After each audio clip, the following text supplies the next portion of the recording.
দিলে ভোট, তোমার আমার মার্কা কি? তোমার নেতা আমার নেতা স্বাধীন ভাই, স্বাধীন ভাই।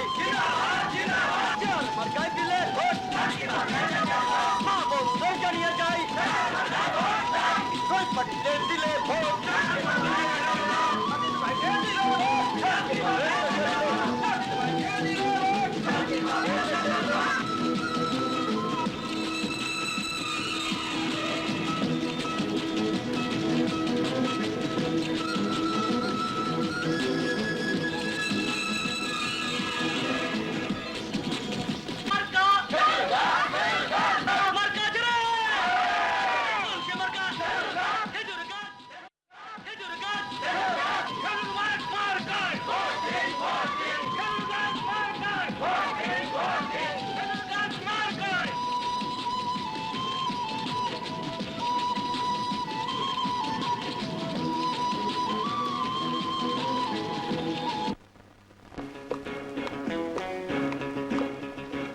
নাম কি? কুলসুম।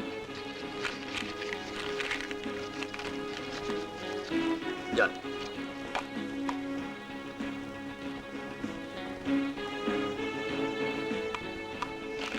নাম? ফিরোজ আহমেদ ইকবাল। জান।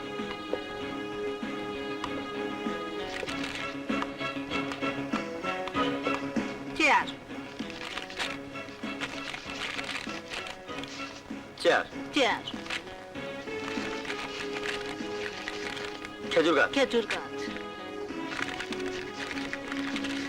চেয়ার। চেয়ার। এইমাত্র খবর পাওয়া গেল কক্সবাজার হিমছড়ি আসনে স্বাধীন চৌধুরী ৮০,০০০ ভোটে এগিয়ে আছেন।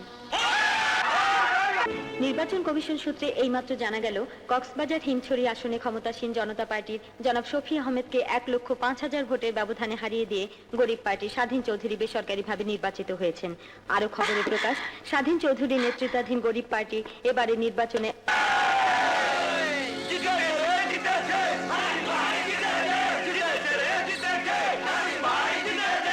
কি বললেন? আমাদের দলের স্বাধীনকে মিনিস্ট্রিতে নেওয়া হবে? জি জি, আমি সে খবরটা এক্ষুনি সবাইকে জানিয়ে দিচ্ছি। সদাগর, সদাগর আসিফ তো কম। জনদরদি পার্টির নেতা ইয়াসিন মোল্লা জানালেন, আমরা যদি তার দলকে সাপোর্ট দেই তাহলে তার নেতৃত্বে যে মন্ত্রিসভা গঠিত হচ্ছে স্বাধীনকে সেখানে স্বরাষ্ট্রমন্ত্রীর দায়িত্ব দেওয়া হবে। আরে বাস, আইওয়ালা বাস। স্বাধীন মিনিস্ট্রিতে যাওয়ার আগে আমাদের দলের ডিমান্ডটা তো ওকে জানাতে হবে। সে লিস্ট হয়েই আছে। হ্যালো, কে? স্বাধীন বাবা, কি বললে? তুমি খবরটা পেয়ে গেছো? ঠিক আছে ঠিক আছে, থ্যাংক ইউ।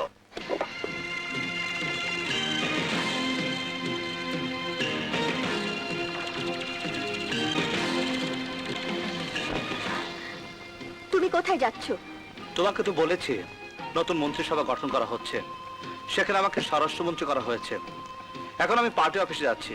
পার্টি অফিসের নেতাদের সাথে দেখা করে আমি যাব শপথ নিতে। কনগ্রাচুলেশন স্বাধীন, কনগ্রাচুলেশন।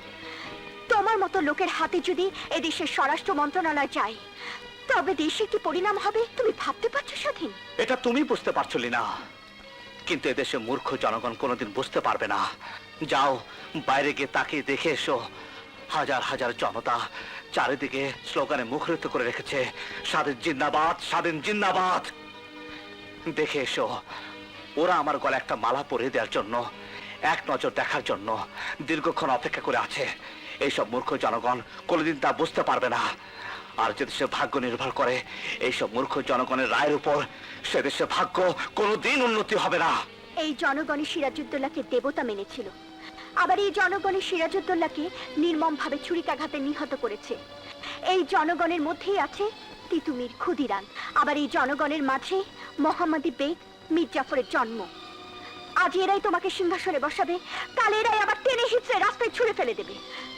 আজ ওরা মনে করছে তুমি ওদের দুঃখের ক্ষতে মলম দেবে, কিন্তু ওরা যখন বুঝতে পারবে সেই ক্ষতকে তুমি ক্যান্সার করে দিচ্ছ, ওদের জীবন শেষ করে দিচ্ছ, তখন এরাই তোমাকে টেনে হিচড়ে ছুঁড়ে ফেলে দেবে।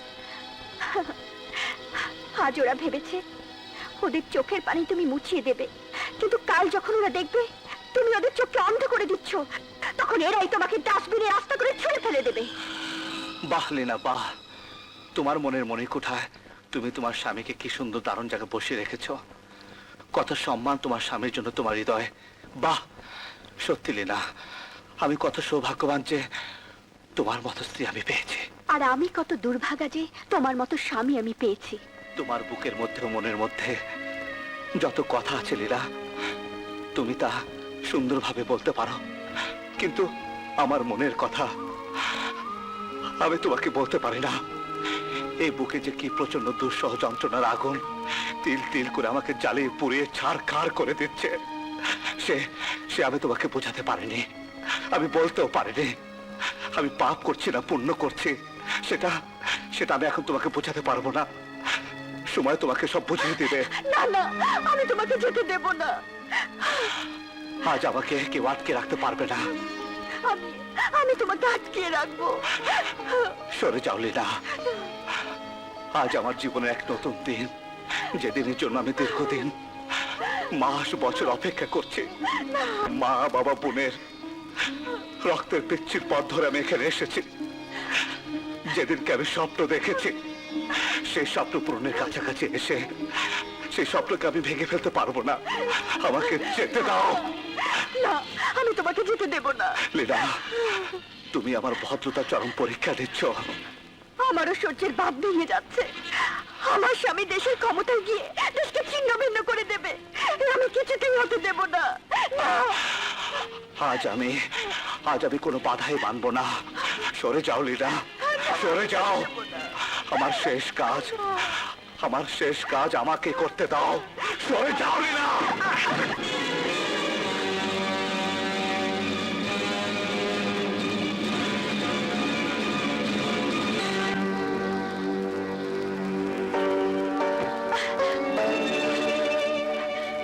আমি তোমার পাপের ছায়া ওর পবিত্রতায় পড়তে দেব না। তুমি মা হলেও এটা ভুলে যেও না আমি ওর বাবা। হ্যাঁ জানি, আর এই সম্পর্কের জন্য এই চার দেয়ালের মধ্যে আমি আমার বিবেককে আবদ্ধ রেখেছি, যন্ত্রণায় গুমড়ে মরেছি।